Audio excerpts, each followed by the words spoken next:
Welcome friends, Soma's ব্লগে daily blog নিয়ে এসেছি তোমাদের সাথে শেয়ার করছি। আমি যা করছি সেগুলোই শেয়ার করছি।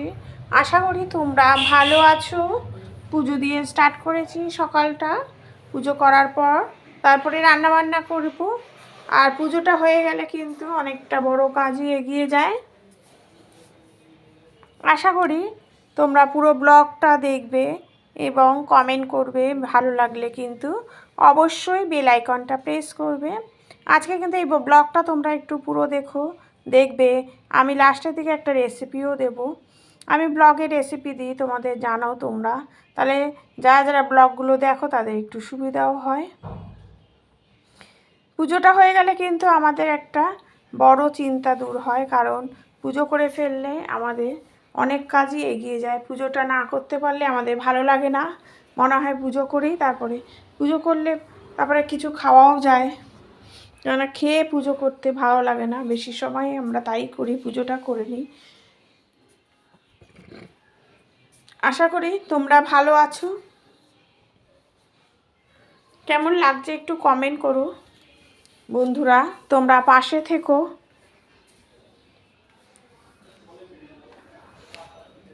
মেয়েদের কিন্তু সংসারের অনেক কাজই থাকে, শুধু যে পুজো রান্না তা না, ঘর গোছানো থেকে অনেক কাজ থাকে, অনেক কাজ।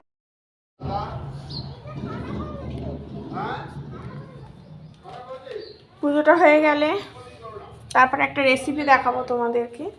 এটা হচ্ছে চিকেন কষা।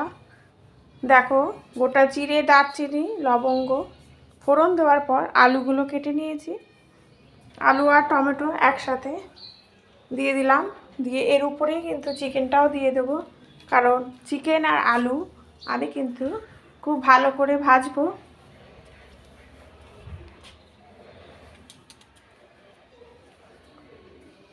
চিকেন আর আলু যদি তোমরা একটু বেশি ভালো করে ভেজে নাও, তাহলে কিন্তু সেই চিকেনটা খেতেও ভালো লাগে। আর আমি বেশিরভাগ সময় তাই করি। দেখো, কালারটা পুরোটাই চেঞ্জ হয়ে যায় চিকেনের, তখনই বোঝা যাবে যে একটু নুন আর হলুদ দিয়ে দিলাম। দিয়ে আমি আবার সাঁতলে নিচ্ছি ভালো করে, আবার ঢেকে দেবো এটাকে। যখন দেখব খুব ভালো সেদ্ধ হয়ে গেছে সব চিকেন আর আলু, তখনই কিন্তু আমি একটা পেস্ট দেব, যেটা হচ্ছে পেঁয়াজ, আদা, রসুন, কাঁচা লঙ্কার একটা পেস্ট। দেখুন, সাতলাতে সাতলাতে একদম ভাজতে ভাজতে একদম সেদ্ধ হয়ে গেছে। তারপরে পেঁয়াজ, আদা, রসুন, কাঁচা লঙ্কার পেস্টটা দিয়ে ভালো করে কষিয়ে নিচ্ছি।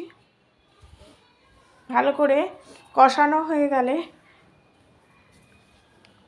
আমি দেব হচ্ছে বাটির মধ্যে দই গুলিয়ে রেখেছি। দই একটু চিনি দিয়ে, জল দিয়ে একটু ফেটিয়ে নিয়েছি, সেই দইটাও দিয়ে দিলাম। দেওয়ার পরে আবার কষিয়ে নিচ্ছি চিকেনটা।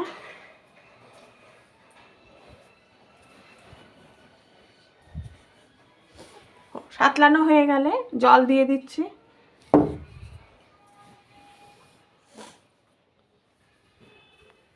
জল দিয়ে একটু ভালো করে ফোটাতে হবে, কারণ আমি একদম কষা কষা করব। দিয়ে দিচ্ছি হচ্ছে মিট মশলা, পুরো রেস্টুরেন্টের মতো খেতে লাগবে এটা। তোমরা কিন্তু অবশ্যই রিপ্লাই দিও, কমেন্ট করো যে কেমন লাগছে ব্লগগুলো। দেওয়ার পর আমি কিন্তু একটু ধনেপাতাও দেবো, আর নামানোর আগে দেব ঘি। খুব সুন্দর একটা টেক্সচার আসবে, দেখলেই মনে হবে লোভনীয়, পুরো রেস্টুরেন্টের মতো খেতে লাগবে। Thank you.